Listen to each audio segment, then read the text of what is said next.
जे मुख्य कारणं आहेत किंवा आपली जी प्रकृती, आपली हेल्थ, आपलं आरोग्य याला संतुलित ठेवण्यासाठी जे महत्त्वाचे 4-5 पर्याय, त्याचे जे पिलर्स आहेत, जे खांब आहेत ज्याच्यावरती आपलं आरोग्य उभं राहतं, त्याच्यामध्ये सर्वात पहिले आहे पोषक आहार. म्हणजे आहाराचा फार मोठा वाटा आहे आपलं आरोग्य मेंटेन करण्यासाठी. आणि बरेच जे आयुर्वेद म्हणा किंवा नॅचरोपॅथी याचे जे तज्ज्ञ आहेत ते म्हणतात की तुमचं आहार हेच तुमचं औषध आहे.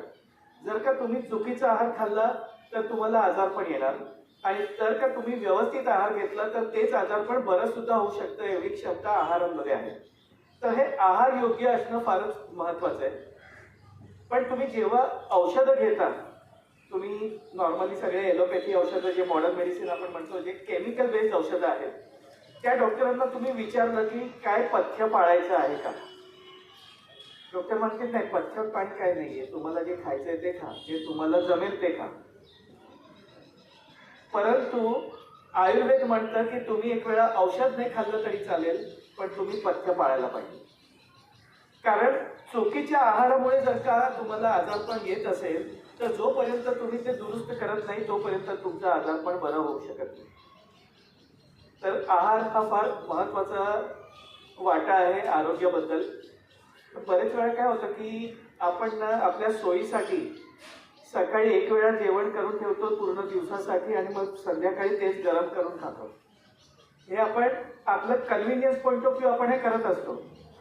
ठीक आहे, आपलं काम होतं, वेळ वाचतो, सगळं मान्य आहे, पण त्याच्यातनं पोषण मिळत नाही.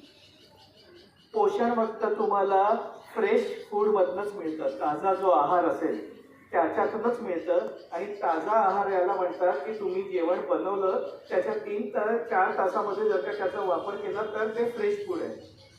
त्याच्यानंतर ते शिळं अन्न होतं. तर शिळं अन्न हे सर्वात दूषण असं आपण म्हणू शकतो. आणि खास करून हे जे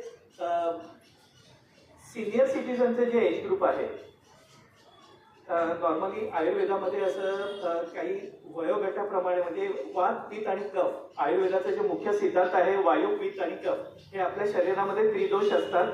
ते संतुलित असेल तर आपलं आरोग्य चांगलं असतं. त्याच्यामध्ये असंतुलन निर्माण झालं की आजारपण येतं. तर त्याच्यात जे बालवय आहे तर तो कफ प्रकृती असते. तेव्हा नॉर्मली मिडल एज जे आहे 20 ते 40 वर्ष हे पित्त प्रकृती असते, तेव्हा पित्त जास्त येते. आणि 40-45 नंतर वात प्रकृती असते, वायू प्रधान, म्हणजे म्हणून आपल्याला वाताचे प्रॉब्लेम जास्त होतात. आता हेच वाताचे प्रॉब्लेम जे आहेत त्याला एलोपॅथीमध्ये वेगवेगळे नाव आहेत. त्याला फ्रोजन शोल्डर म्हणतात, त्याला सर्व्हायकल स्पॉन्डिलायटिस, लंबर स्पॉन्डिलायटिस, सायटिका, कॅल्केनियस स्पर, आर्थरायटिस, हे सगळे वेगवेगळे नावं आहेत. कारण त्या सगळ्यावरती वेगवेगळे औषध उपचार आहेत.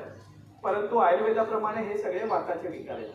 तर साधारण 50 नंतर वाताचे प्रॉब्लेम जास्त होतात. मग सांधेदुखी सुरू होते, गुडघेदुखी होते, कमरदुखी होते.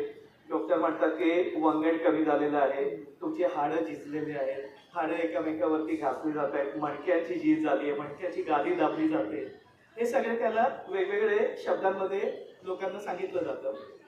पण ते जर का दुरुस्त करायचं असेल तर पेन किलर किंवा विटामिन आणि कॅल्शियम हे त्याचा पर्याय नाही आहे. तर सर्वात पहिले तुम्हाला आहारामध्ये बदल करायला पाहिजे की तुम्हाला ताजं आहार तुम्हाला घ्यायला पाहिजे. सकाळी बनवलेला दुपारपर्यंत खा, संध्याकाळी बनवलेला संध्याकाळी. हा सर्वात पहिले बदल करायला पाहिजे. हे जर का तुम्ही केलं तर तुम्हाला जास्त औषधं लागणार नाही. कारण की शिळं अन्नामुळे ॲसिडिटी वाढते. ॲसिडिटी फक्त पोटात नव्हे तर रक्तातली ॲसिडिटी वाढते. मग ते युरिक ॲसिड वाढतं, लॅक्टिक ॲसिड वाढतं आणि त्याच्यामुळे सांधेदुखी आणखी जास्त होते. नॉर्मली असं म्हटलं जातं सकाळी आपण उठतो म्हणजे सूर्योदयाच्या 2 तासाच्या आत सकाळचा नाश्ता केला पाहिजे. तसं नॉर्मली 7 ते 9 सकाळचा हा जो पिरियड आहे त्या वेळेला काही ना काही खाणं महत्त्वाचं आहे. पण ते कोणतेही पदार्थ न खाता जेवढं जर का पॉसिबल असेल तर तुम्ही फ्रेश खा. जसे पोहा, उपमा वगैरे अशा काही गोष्टी खाऊ शकतो आपण. फ्रूट्स खाऊ शकतो, मोड आलेले धान्य खाऊ शकतो, ड्रायफ्रूट्स भिजवलेले खाऊ शकतो, किंवा मग समजा चपाती वगैरे उरलेली आहे तर ते खाऊ शकतात. तर दुसरं काही खाण्यापेक्षा म्हणजे बिस्किट, ब्रेड किंवा टोस्ट, खारी हे जे बेकरी प्रोडक्ट्स वापरण्यापेक्षा जर का घरी बनवलेलं फ्रेश फूड असेल तर ते, किंवा मग जे अवेलेबल असेल त्यातलं तुम्ही फ्रुट्स, ड्रायफ्रुट्स वगैरे जे काही तुम्हाला पॉसिबल असेल त्यातला आहार, म्हणजे जे पोषक पण आहे आणि त्यावेळेला ॲसिड एवढा साठलेला असतो पूर्ण रात्रभरामध्ये, जो ॲसिडचा साठा झालेला असतो, तर त्याला काहीतरी त्याला पचवायला त्याला पाहिजे असतं. तर जर का तुम्ही त्याला ते खायला दिलं तर तुम्हाला ॲसिडिटीचा त्रास होणार. आणि तुम्ही बघितलं असेल तर शेतकरी म्हणा किंवा जे लेबर वर्कर आहेत, बेगारी कामगार वगैरे जे रोडवरती काम करतात, त्या लोकांचं जर का तुम्ही लाईफस्टाईल फॉलो केली किंवा बघितली तर तुम्हाला कळेल ते सकाळी 8-9च्या सुमारास डबा करून बसतात. चटणी भाकरी वगैरे जे त्यांनी आणले असेल ते खातात, त्याच्यानंतर ते कामाला लागतात. आणि शेतकरी पण सकाळी पहाटे लवकर जातात शेतात वरती, पण 8-9 वाजता तो मध्ये ब्रेक घेतात आणि तेव्हा ते लोक मग ते चटणी बरोबर खाणार किंवा मिरची असेल, कांदा असेल, ताक असेल, दूध असेल, ज्याच्याबरोबर ते भाकरी वगैरे खातात.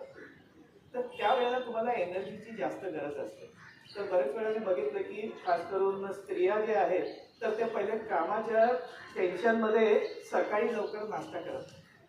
पहिले डबा बनवायचा, तो डबा शाळेत मुलांना शाळेत पोचवायचं, बाकीचं काही घरचं काम करायचं, ते केल्यानंतर 10:30-11च्या नंतर मग ते नाश्ता करतात. तर याच्यामुळे तुम्हाला जे पोषण मिळायला पाहिजे ते मिळत नाही. तर सकाळचा आयडियल टाईम नाश्त्याचा सकाळी 7 ते 9चा आहे. दुपारचं जेवण 12 ते 1 म्हणजे सूर्य जेव्हा मध्यान्हावरती असतो तेव्हा तुमचं जठराग्नी प्रदीप्त असतं, तेव्हा तुम्ही जे खाता त्याचं पचन नीट होतं. तर 12 ते 1च्या मध्ये जेवण केलं पाहिजे आयडियली. मी बघा लेबर वर्कर बरोबर त्याचा लंच टाईम 12 ते 1च्या मध्ये असतो. किंवा आपल्या घरी जे पेंटर वगैरे येतात रंगकामासाठी किंवा सुतारी कामासाठी, ते लोक बरोबर 12 ते 1च्या मध्ये ते लोक त्याचा लंच ब्रेक असतो, ते जेवण करतात आणि त्याच्यानंतर ते 20 मिनिटं ते अर्धा तास आडवे होतात. वाम कुक्षी म्हणतात आयुर्वेदामध्ये, की दुपारच्या जेवल्यानंतर तुम्ही डाव्या कुशीवरती झोपा 15-20 मिनिटं अर्धा तास, कारण आपलं जठर जे आहे स्टमक ते डावीकडे आहे. तर आपण जे जेवतो अन्ननलिकाद्वारा ते पहिले जठरमध्ये जातं, तर त्याच्या पचनासाठी तिथे रक्तप्रवाह जास्त पाहिजे. तर जेव्हा आपण डाव्या कुशीवर झोपतो तेव्हा तिथे रक्तप्रवाह पोचतो आणि ते खाल्लेलं नीट पचतं. म्हणून जेवल्यानंतर दुपारच्या जेवल्यानंतर वामकुक्षी सांगितली, तर ते 20 ते 30 मिनिटं सांगितली आहे. आपण आपल्या रिक्वायरमेंटप्रमाणे अर्धा 1 तास आराम करणं हे महत्त्वाचं आहे. वर्किंग लोक जे असतात ते लोक जेवण करून लगेचच बाहेर पडतात, तर त्याच्यामुळे ॲक्च्युली पचन नीट होत नाही. पण आपण ते जे घरी आहेत, जे पॉसिबल आहे ज्या लोकांना, त्यांनी ॲटलिस्ट ऑफिसमध्ये पण असतात तर 15-20 मिनिटं तुम्ही एका ठिकाणी बसू शकता. जेवल्यानंतर लगेच ॲक्टिव्हिटी न करता 15-20 मिनिटं तुम्ही ब्रेक घेतला तर तुमचं पचन नीट होऊ शकतं. आणि संध्याकाळचं जेवण आयडियली 6 ते 7 म्हणजे सूर्यास्ताच्या आसपास करायला सांगितलं. त्याचा एक फायदा काय होतो, तुम्ही संध्याकाळी 6 ते 7च्या सुमारास जर का जेवत असाल तर तुम्हाला संध्याकाळी 4-5 वाजता चटरपटर खाण्याची इच्छा होते. जर का तुम्ही 8-9 वाजता जेवण करणार असाल तर 5च्या सुमारास तुम्हाला भूक पण लागते, काही टेम्पटेशन पण होतं खायचं, आणि मग तेव्हा तुम्हाला मग चिवडा, चकली, शेवपुरी, भेलपुरी या सगळ्या गोष्टी आठवतात आणि ते खाल्ले की मग संध्याकाळचं जेवण उशिरा होतं. मग 8 ते 9 वाजता आपण जेवतो, पण ते जेवण केलेलं मग नीट पचत नाही, कारण सूर्यास्तानंतर आपलं जे जसं दुपारी जठराग्नी प्रदीप्त असतं तसं संध्याकाळच्या नंतर ते बंद होतं.